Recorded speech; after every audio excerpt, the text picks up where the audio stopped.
All right, well, welcome everyone. Welcome back to our podcast series of Why Hire an Architect. I'm Barry Counts with Best and Associates Architects, also a broker with Keller Williams Realty. And Gary Best here. Introduce yourself again, Gary. Gary Best again. I'm the principal architect here at Best and Associates. Yes, the man behind the plan. Absolutely. Exactly. Cause all the problems. Exactly. Today we want to talk a little bit about site selection and why does the selection of that site matter so much. So, Gary, you might want to just talk about in the real estate side. You know, I'm working with people who are buying existing homes, Right. And obviously, as people who want to buy a brand new or a lot and then build a home, which means they need to hire you, hopefully. I see a lot of mistakes when people are looking, and I try to steer them away from it. But what do you see as the biggest mistake a buyer does when they're buying? So many times they want to pick the plan first and then go find a lot, which is just backwards. And I say that if you live in an area that we live in East Tennessee, nothing here is flat. If you live in a place that all the lots are 200 foot wide and 300 foot deep and it's all flat, it just doesn't matter, Right. But I get so many people that come to us and they're like, here's a floor plan I want to do. And I'm like, where's your property? And they're like, we don't have it. And I'm like, gotta find the site first. So then that goes back to you to help them in that. Are they buying a lot? Are they buying acreage? How's that direction look? Right. And some people might think, oh man, we're in East Tennessee and we are so excited because we just found a flat lot. That'd be a Which miracle. is, yeah, exactly. So talk about that. Do you like a flat lot yourself, or So the funny that part boring is, to you? as an architect over the years, everybody brings us the last lot in subdivision, Exactly. which is the trash lot that nobody wants to build on. To me, when I get into a flat lot, I have nothing to make decisions on. Do I put the garage on the right or the left? There's nothing that tells me I have to put it one direction or the other. What do I oppose? If my neighbors haven't built yet, I kind of don't know what they're going to do.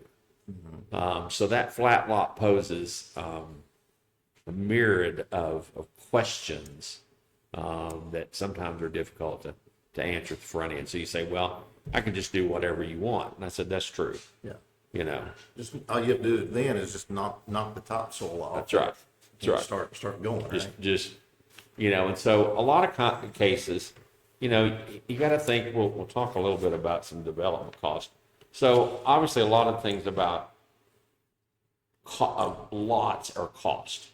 I mean that as a real estate broker, I'm sure, how much money you got for land. Yeah. And a lot of people will come to us and they say, I got $500,000. That's what I want to spend.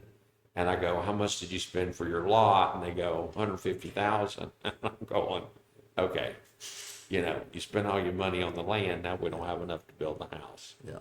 So that's a gauge between the two. What I tell a lot of our clients is the flat lot is, in terms of cost, the best cost house, or cost lot, because just like you said, I have limited development cost. Yeah. I go in and knock the topsoil off, I dig footings, I can do a slab on grade house, I can, there's just so many things there that can be good. In a real estate standpoint, that also is probably the premium cost house, at least, or premium cost lot, at least in our area, because it's flat, limited development cost. When I get into the mountains and stuff, then I have to start thinking, what does it take me to go from a very steep slope to flat? Yeah. Because ultimately I'm going to build, and my floors hopefully are going to be flat. Yeah. So, how do I deal with that? So, are you doing, and so a little bit of that is style. Are you doing a ranch house? Are you doing multi-levels? You know, we get into that situation where, you know, if I'm doing multi-levels and I'm on a flat lot, then I'm stories up. Right. If I'm on a slope lot, I could be stories down. Yeah, because on a flat lot, you're probably not gonna put a basement, Correct. right? Or Correct. you're digging a swimming pool. is what Yeah, I you're- was gonna say, doing. as I tell everybody, I said, that's a reverse swimming pool. Yeah, I'm building something that I have to keep the water out of, not in. And so that causes, some so difficulty. typically you're gonna be slab on grade or a crawl space if it's flat. Correct. Is that? Yeah, Right. You can do a crawl space. You know, the biggest thing is in that analysis, when you're looking at that site, is drainage. If my site is flat, how do I get the water away from the house? How do I, if I dig a crawl space and it goes below dirt level around, how do I get, typically going to put a foundation drain in, how do I get that drain to drain the water away from the house? And so those begin to be that flat lot difficulties that you got to pull off, because today it's all grass. Say it's a subdivision that I'm developing, then all the land is grass. and I know we're talking residential today, typically. Right. mainly, But if on the commercial side, when you need a parking lot, you save the flat spot for the parking and the sloped space for the building too. Absolutely. Yeah. And so even on a house is the same way. You think about, everybody wants to build on the flat spot. Yeah. Major mistake. Yeah, Because I need the flat spot. yeah, I can't park on the side of a hill. You know, so I need Not I need the flat spots. You know, and everybody goes, "Oh, I don't think about that." I'm like, okay, 2-car garage. Garage is typically 24 by 24.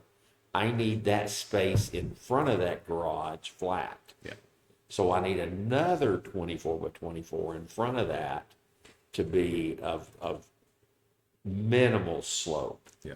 I've looked at these houses sometimes that they have the drop-in garages. As you drive up the hill and then you drop into it, hope that there's nothing in there when you get there. And hope you don't go out the back wall. Yeah, yeah. Do the Dukes of Hazzard, Yeah. run out the back door kind of thing. So that's a flat lot. So what about in Tennessee? We have, of course, rolling, and we've got sloped, and then obviously we've got steep. Yeah. So Talk a little bit about each one of So those. two directions in that, and part of, I'll step back a little bit to subdivision versus slope lots too. Subdivision, typically I don't have views. We in East Tennessee are blessed with a lot of views. And so a lot of times people are buying, you know, slope lots because it's got a mountain view or a lake view. And so then you have to start thinking about that slope. Is that slope sloping down to the road? Is it sloping from the road away? And you say, what's the difference? Well, if the lot slopes up from the road, then I'm digging into that and so then I almost want to enter the house at a basement level because that's what I'm going to see from the front. Yeah, And we've designed them like that. It's a little weird, but we've done that. yeah, But if it's sloping down, then I pull in the front and I've got a basement below it.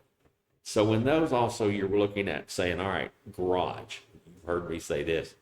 You know, you're putting your garage on the highest piece of dirt. And you say, why is that? It's because the garage is on the dirt. yeah. You know, you want it as close to floor level as possible. So if I don't put it on the highest point, I'm filling with a lot of dirt. I'm filling with a lot of gravel to get that garage floor level up close to the floor level in the house.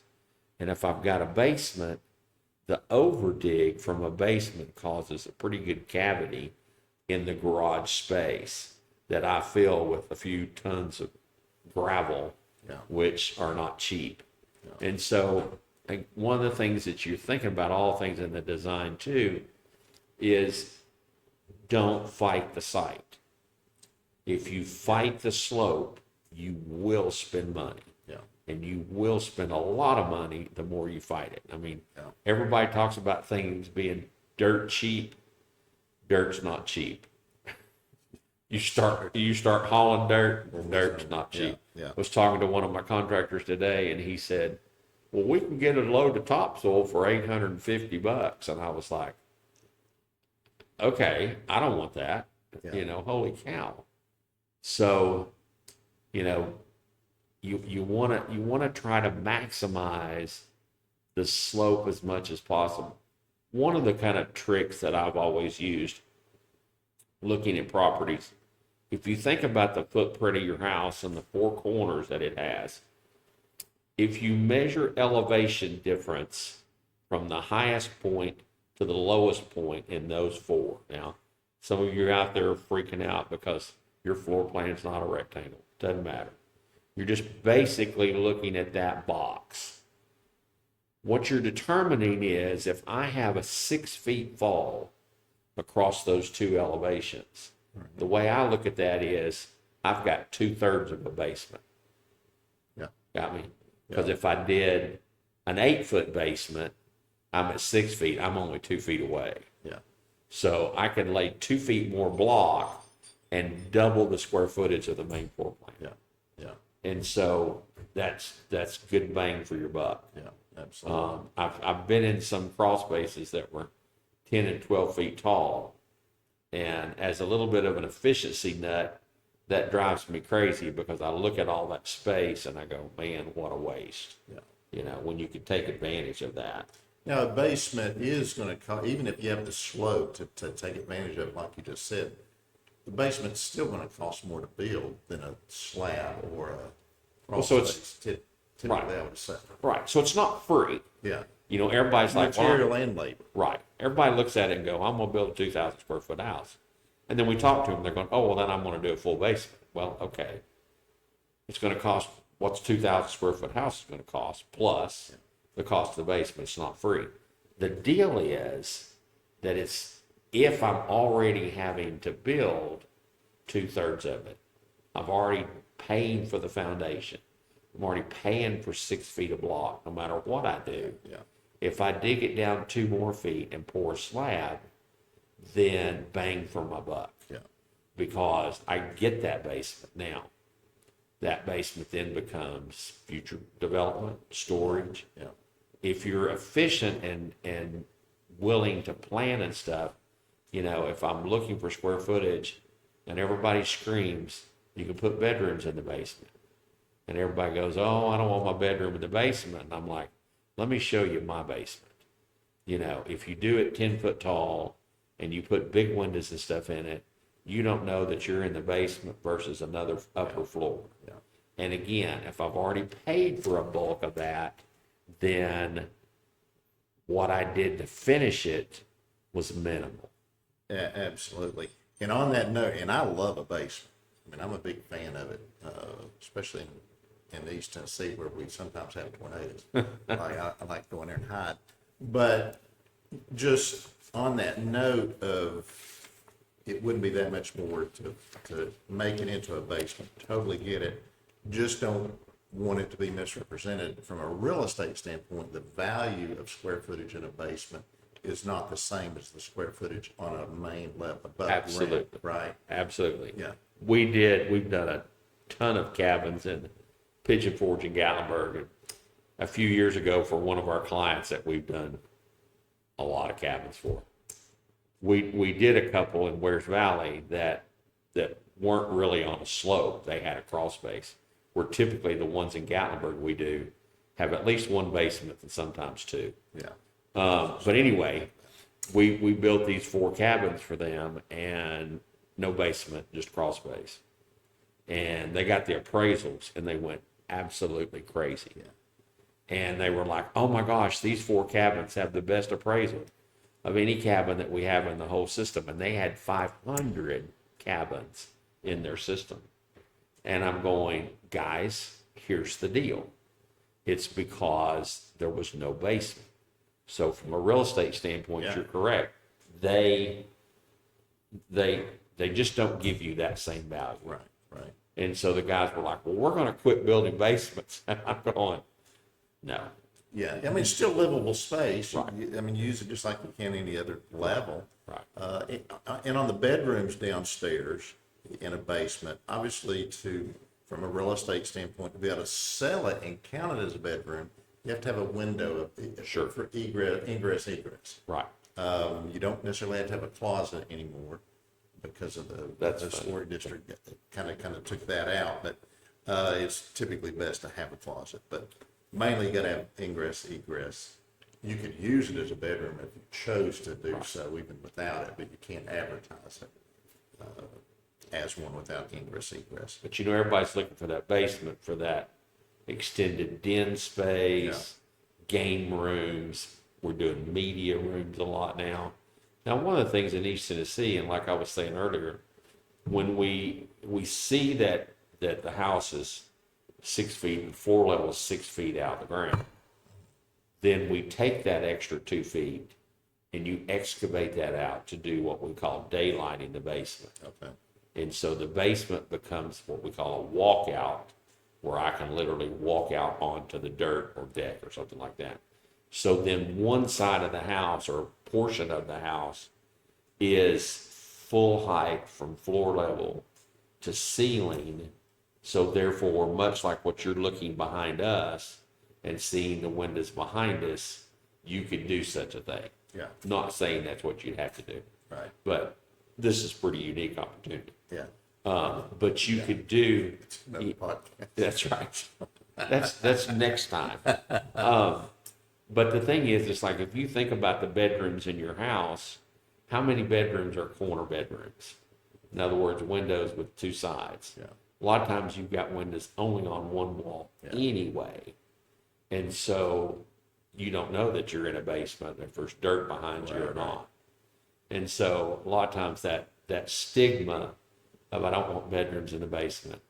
Another thing, and I want to jump on a future podcast too, is people's fear of basements being damp and musty and stuff like that. And so at a later date, we'll have that conversation of how to, make that go away as a fear. Yeah, absolutely.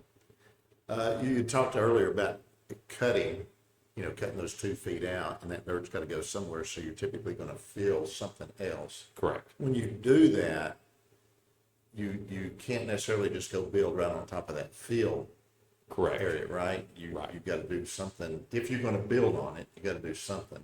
Right. You got to So compact it. You gotta, right. So that's where I get back to designing your house to fit the dirt. Yeah. If you start trying to do things like putting fill dirt in and building on top of it, that's tough. Possible. Do it every day. Yeah.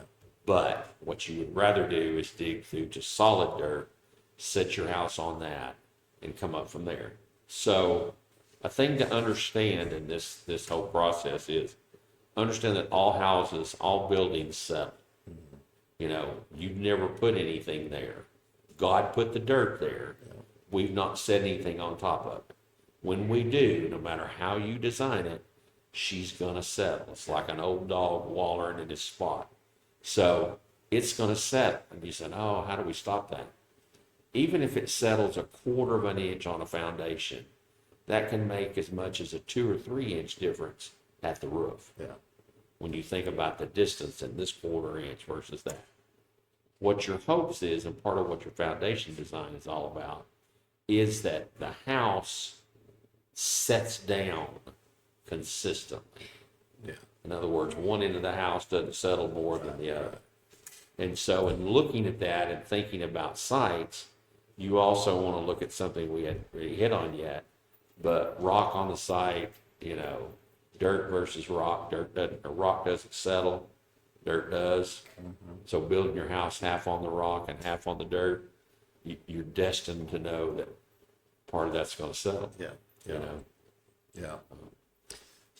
So obviously in any site you're building on, you take the view. You touched on it a little bit, but do you want to touch any more on Sure. the view? So Again, whether you're out in the rural, out in mountain view, river view, lake view, everybody city comes view. in.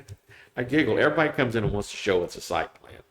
And I'm pretty fanatical about wanting to stand and this is funny, guy with no legs now, standing on the site. But what that shows you is I look around 360 degrees and see what I see off the site. I'm standing there looking at it, I'm going, where's the sunrise? Where's east and west?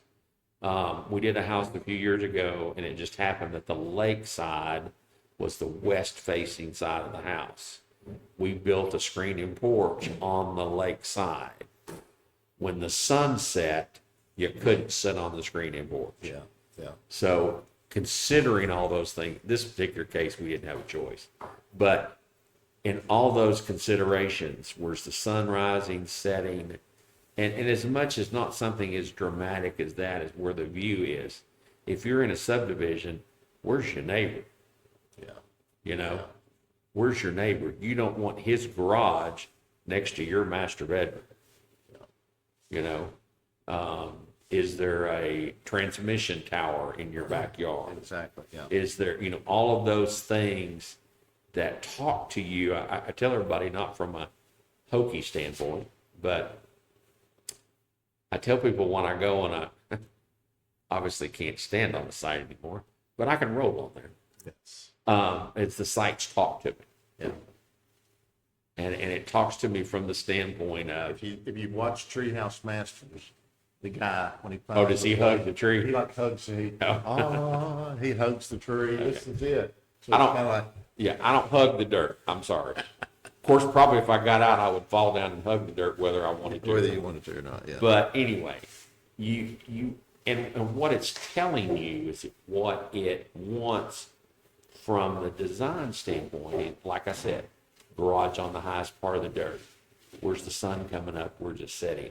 If you put your screening porch on the west side of the house, it's gonna be tough. Yeah. But if that happens to be the only place it goes, then you begin to think of things. You think of louvers, you think of shades and stuff that you can do to fix that. But Right. if I'm picking the site, those are all considerations as I'm looking to buy a piece of property. Yeah. And obviously, you don't have to go on the site yourself nowadays unless you just want to. But Oh, yeah. we have all kinds of topographical Right. maps, Google Earth. We have all kinds of ways that you can look at that and you know exactly how that ground is sloping or not, without actually being on Right. the dirt. We just went out to a site this last Saturday, and I had gone over Google Earth and had the topos and everything, and pretty much drove on the site new, but still, I'm the old guy that likes to walk on the site. Oh, yeah. And so we went out there and we drove around, and I was like, man, there's just nothing quite like being there. Yeah. You can take movies and videos and photographs and stuff, and it's like, I sat there and with my compass, and I was looking, because it's a piece of property that I'm very familiar with, and I was looking, and of course, East Tennessee and Maryville, the mountains are 30 degrees off south. You just pretty much, that's, if you stand up and look and you get your compass set, 30 degrees is going to be the mountain. Yeah. And so that's where the view's going to be. Yeah. And so, looking like that, like I said, subdivision, you don't always get that choice. Right. You don't always get that view. But, the difference is you get acreage, if I've got 5 acres, my front door doesn't have to face the road. Yeah. Yeah. Well, you just did one in a community, and you can say the name if you want to, but a community here right outside of Maryville. And I hate to call it a trash lot because the whole area up there is gorgeous, but it was not the easiest site to build on, right? Yes. And so the funny part was, we go on this site, it's got 2 ditches and a rock island in the middle, and that's where I chose to put the house. yeah, And you're like, okay, I don't smoke crack, Right.